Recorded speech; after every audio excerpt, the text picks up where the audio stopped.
অনেকভাবেই তো পটল ভর্তা করে খেয়ে দেখেছেন, একবার এইভাবে পটল ভর্তা করে খেয়ে দেখবেন।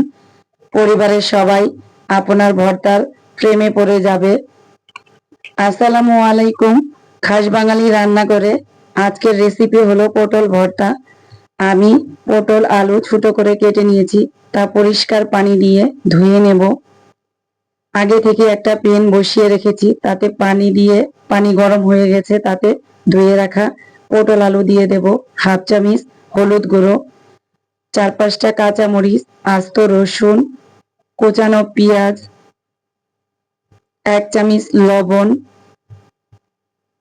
দিয়ে ভালোভাবে সবগুলো একটু নেড়ে চেড়ে মিশিয়ে নেব। ধুয়ে রাখা শুটকিগুলো দেব, সব একত্রে আবারও নেড়ে চেড়ে মিশিয়ে দিয়ে ঢাকনা দিয়ে ঢেকে দেব ভালোভাবে যাতে সিদ্ধ হয়। দেখেন আমার সিদ্ধ হয়ে গেছে, সিদ্ধ হয়ে পানি শুকিয়ে গেছে। আবারও একটু নেড়ে চেড়ে দিয়ে পানিটা শুকিয়ে নেব। আর একটা প্যান বসিয়ে দিয়েছি, তাতে সরিষার তেল দেব। শুকনো মরিচ ভালোভাবে আস্তে ধীরে মচমচে করে ভেজে নেব। আমার ভাজা হয়ে গেছে, এখন তুলে নেব। ওই প্যানেতে আরো একটু সরিষার তেল দিয়ে সিদ্ধ করে রাখা পটল আলু ভালোভাবে অল্প আঁচে ধীরে ধীরে লাল লাল করে ভেজে নেব। আস্তে আস্তে করে ভাজতে হবে। আমার ভাজা হয়ে গেছে, ধনিয়া পাতা দেব। ধনিয়া পাতা দিলে ফ্লেভারটা ভালো আসবে, খেতেও অসম্ভব মজা লাগবে।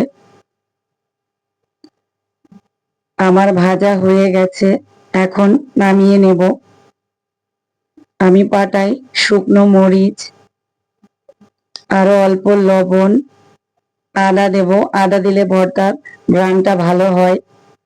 সিদ্ধ করে রাখা পটল আলু দিয়ে পাটায় মিহি করে বেটে নেব। পাটার ভর্তা অনেক মজা লাগে।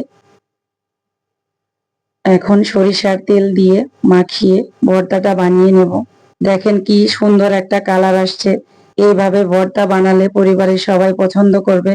যদি আমার ভিডিও ভালো লেগে থাকে সাবস্ক্রাইব করে পাশে থাকবেন। আল্লাহ হাফেজ।